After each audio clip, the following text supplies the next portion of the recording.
Baik, mudah-mudahan lancar. Ini trouble ini.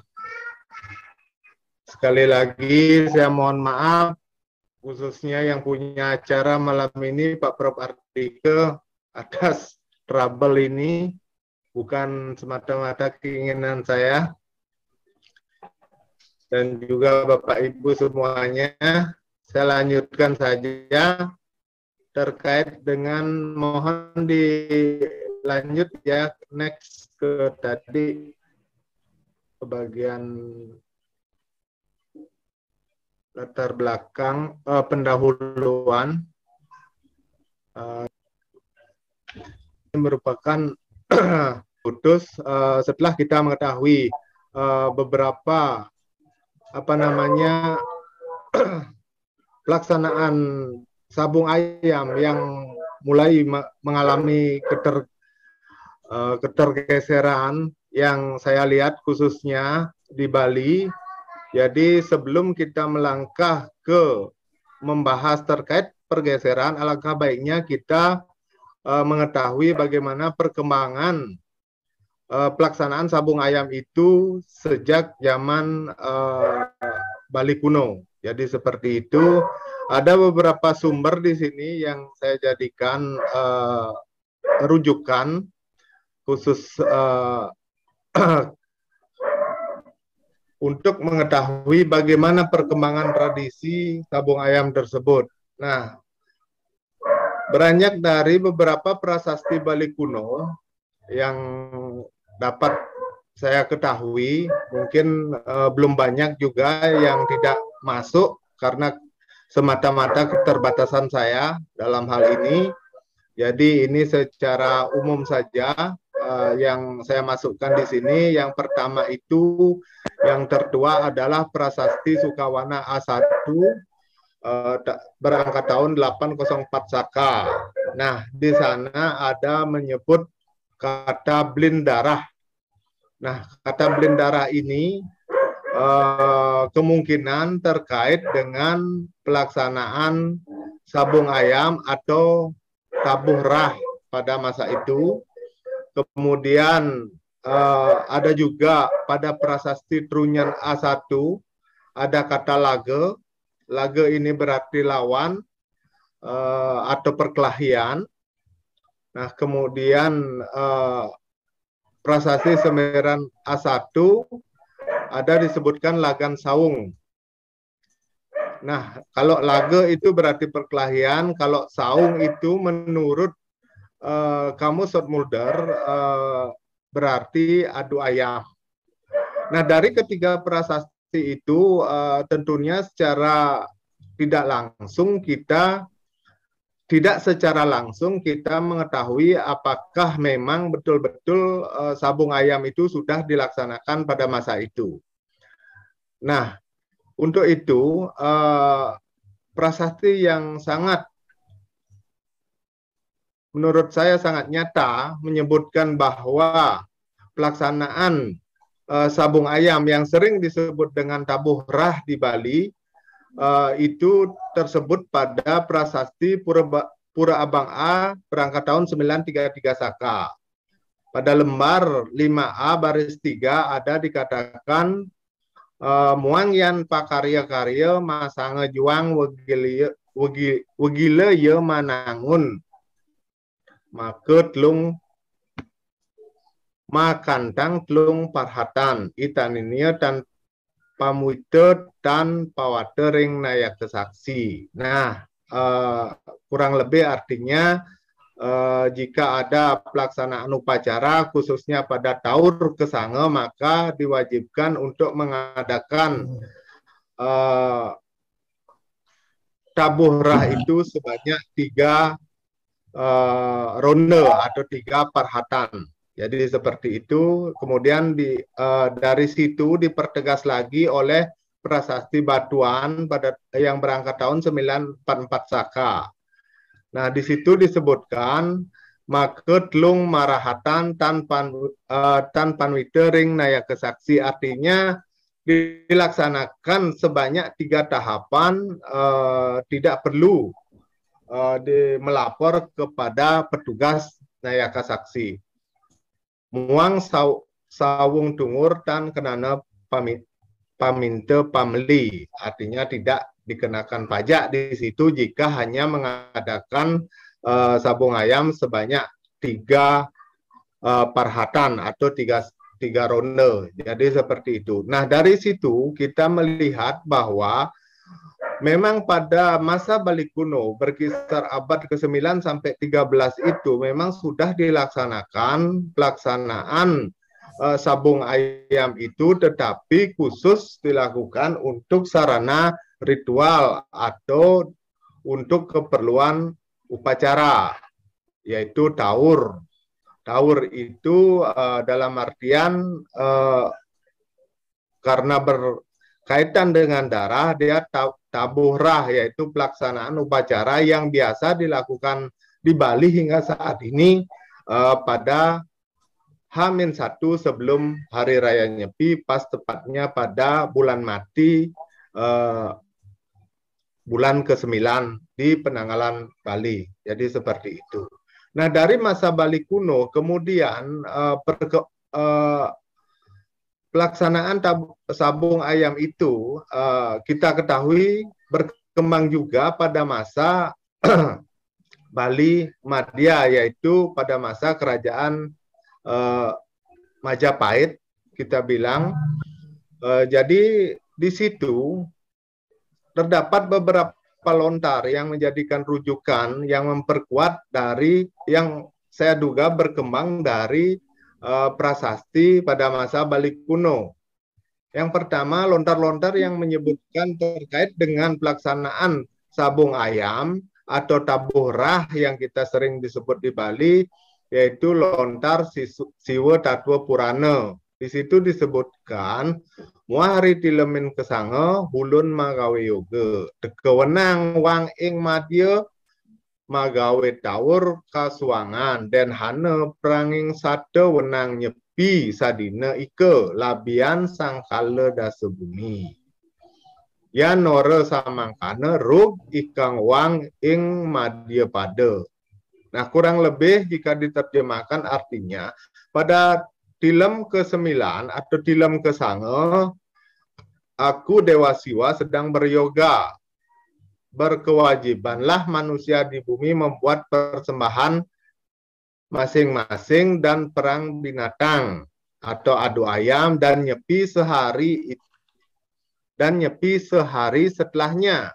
Itu persembahan untuk sang kaledasa bumi. Jika tidak dilaksanakan maka hancurlah dunia ini. Nah, dari situ kita melihat bahwa memang apa yang disuratkan dalam prasasti Bali kuno dipertegas lagi oleh sumber lontar yang menyebutkan pelaksanaan tabuhrah atau perang binatang atau adu ayam itu sebetulnya yang disebutkan dalam lontar menjadi mempertegas bahwa memang betul-betul pelaksanaan sabung ayam itu sudah mengalami perkembangan hingga masa Bali Madya. Nah, satu lontar lagi yaitu lontar Sundarigama menyebutkan jika melaksanakan kegiatan upacara budayanya hendaknya disertai dengan tetabuhan korban atau korban. Nah, tetabuhan ini kurang lebih dapat kita artikan sebagai sebuah caru atau taburan darah ke bumi pada saat upacara budayanya. Nah, dari situ kemudian yang lebih memperkuat kemudian pelaksanaan adu ayam itu adalah adanya lontar pengayam-ayam dan cerita Mani Angkeran. Nah, ini sumber-sumber lontar yang sudah memang saling terkait dan memperlihatkan bagaimana perkembangan sabungan ayam itu sendiri. Nah, dalam lontar pengayam-ayam disebutkan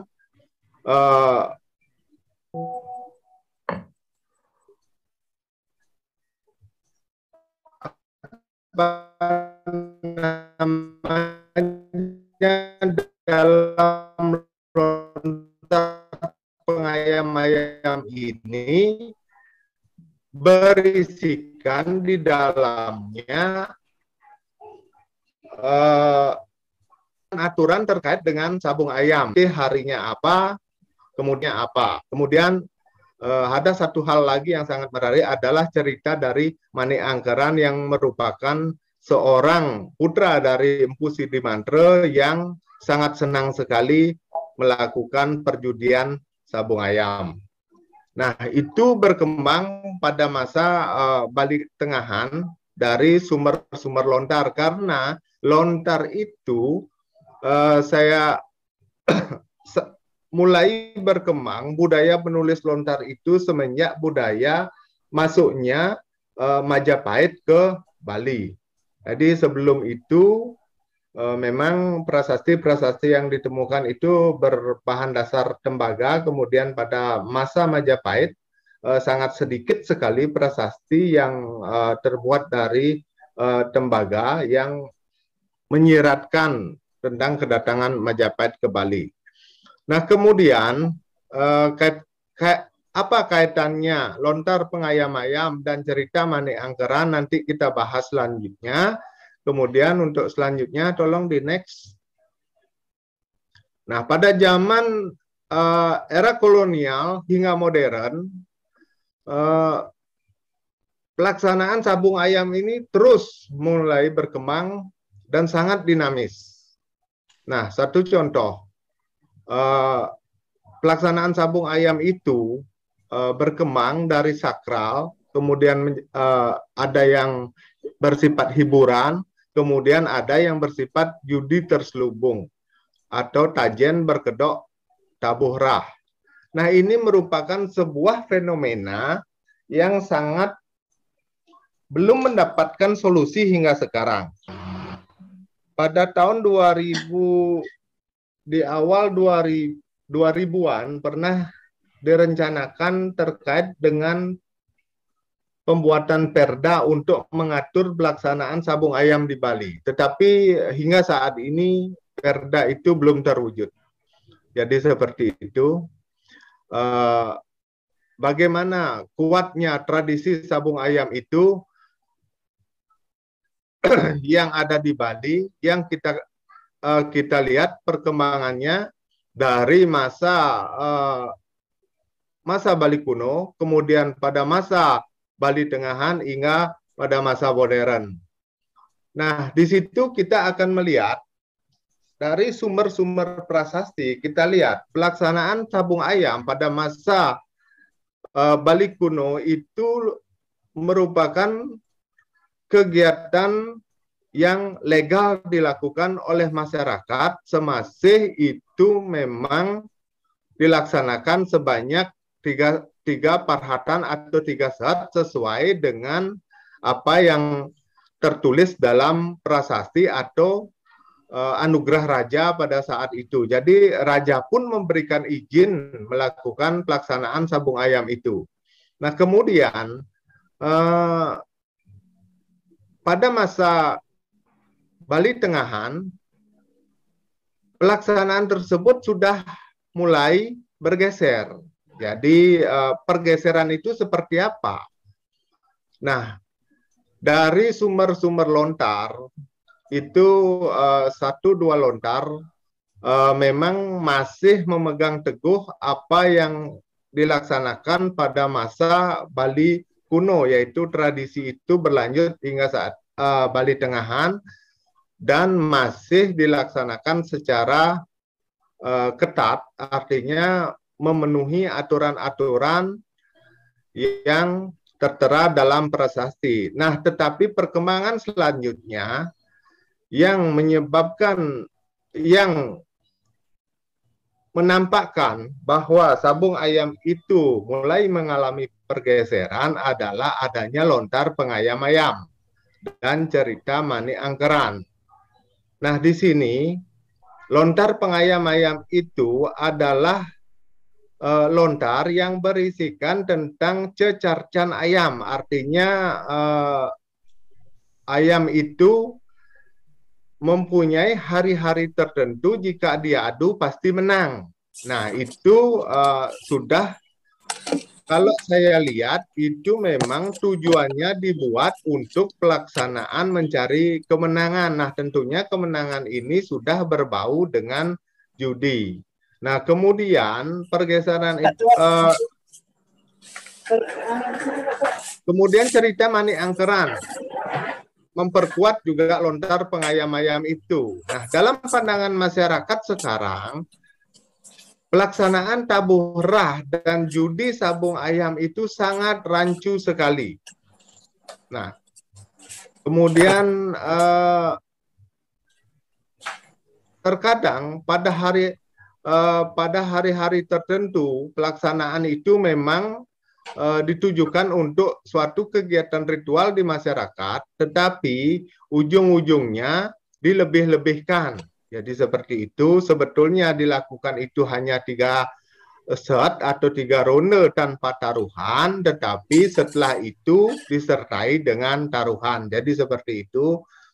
Nah, di layar mungkin dilihat yang gambar yang paling kiri di saya itu menampakkan bahwa ada seorang tua yang mengadu ayamnya sendiri, artinya itu budaya membongbong ya yang ada di masyarakat.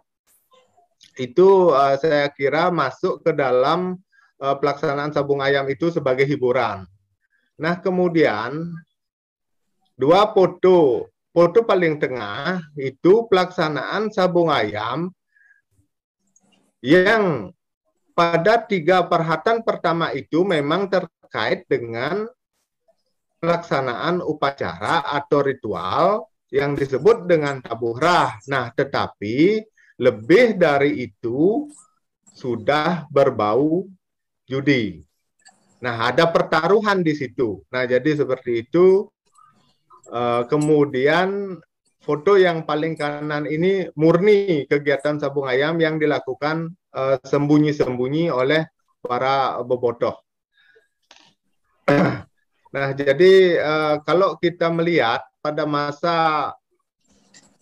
dari masa balik kuno hingga masa modern saat ini, kegiatan sabung ayam itu masih tetap eksis dan tetap dilakukan dan menyisakan suatu fenomena. Nah, fenomena apa yang dihasilkan oleh pelaksanaan sabung ayam itu? Yang pertama adalah tentunya pelaksanaan sabung ayam ini jika dilakukan untuk pelaksanaan kegiatan upacara memang itu legal. Nah, tetapi jika itu berbau judi, itu sudah termasuk ilegal. Nah, banyak kerancuan yang terjadi di masyarakat. Salah satu contohnya adalah jika pada H-1 sebelum Hari Raya Nyepi yang disebut dengan upacara Taur Kesango di Bali, masih sangat banyak, khususnya di desa saya di Tabanan masih melakukan upacara ritual sabung ayam itu sendiri sebanyak 3 set. Nah, tetapi selanjutnya itu memang ada tahapan-tahapan yang memiliki unsur perjudian di sana. Nah, di situ ada, jika hal ini dibiarkan berkembang di masyarakat secara terus-menerus akan berpengaruh. Saya lihat dampak yang ditimbulkan oleh kegiatan sabung ayam di Bali itu sangat luar biasa. Dampak sosial, dampak ekonomi, itu memang betul-betul menyisakan suatu permasalahan yang sangat kompleks yang tidak selesai sampai sekarang. Dan anehnya banyak sekali oknum-oknum aparat yang terkadang membackingi dari kegiatan sabung ayam secara sembunyi-sembunyi di Bali. Nah, dari dari penjelasan yang saya paparkan tadi, lanjut dapat kita lihat beberapa dampak yang sangat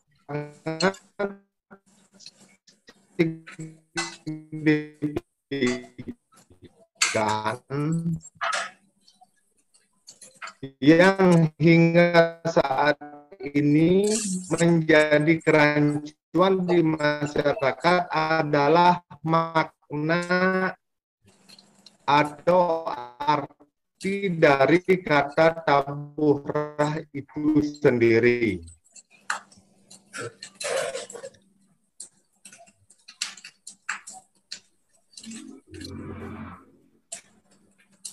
Pada kalangan masyarakat tertentu, beberapa masyarakat menganggap bahwa tradisi sabung ayam itu legal atau tajen itu legal dilaksanakan karena mereka terpengaruh dari cerita saja yang terakhir dari pelaksanaan pergeseran yang terjadi di masyarakat. Apa bisa didengar, Bu? Ya, bisa. Silakan. Pergeseran yang terjadi dari kegiatan sabung ayam ini, dari kegiatan ritual yang dilaksanakan pada masa Bali kuno dan berlanjut hingga saat ini, memang masih tetap pelaksanaan ritual itu tetap dilakukan, tetapi embel-embelnya terjadi pergeseran fungsi dari kegiatan sabung ayam itu sendiri. Nah, kemudian dampak-dampak yang ditimbulkan adalah dampak sosial, dampak ekonomi, dampak susila dan etika, kemudian pemahaman terhadap masyarakat. Untuk dampak sosial ini kegiatan sabung ayam ini merupakan sudah dianggap kegiatan judi yang disebut dengan penyakit masyarakat, kemudian menimbulkan dampak ekonomi. Tentunya memang beberapa orang ada yang diuntungkan dalam kegiatan ini, tetapi lebih banyak yang dirugikan. Seperti yang terjadi di beberapa daerah di Bali, sangat banyak sekali masyarakat yang menjual tanah untuk mengadu ayam. Jadi seperti itu yang menimbulkan dampak ekonomi yang luar biasa. Kemudian ada susila dan etika. Susila dan etika ini saya maksudkan bahwa kegiatan sabung ayam yang berbau judi itu terkadang dilaksanakan di dalam areal pura atau di Jabapura. Nah, itu kan etikanya sudah berkedok. Mereka melakukan kegiatan sabung ayam di Jabapura itu berkedok dengan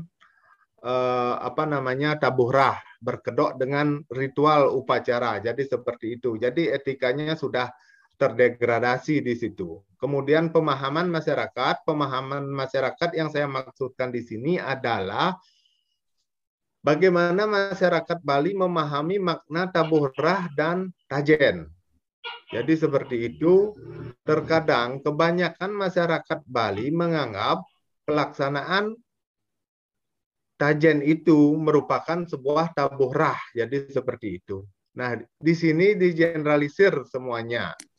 Asal sudah ada upacara berarti ada tajen. Jadi seperti itu, banyak sekali pemahaman-pemahaman masyarakat yang keliru terkait dengan pelaksanaan tabuhrah, apalagi diemel-emeli dengan pembenaran dari cerita putra dari Empu Sidimantra, yaitu Manik Angkeran.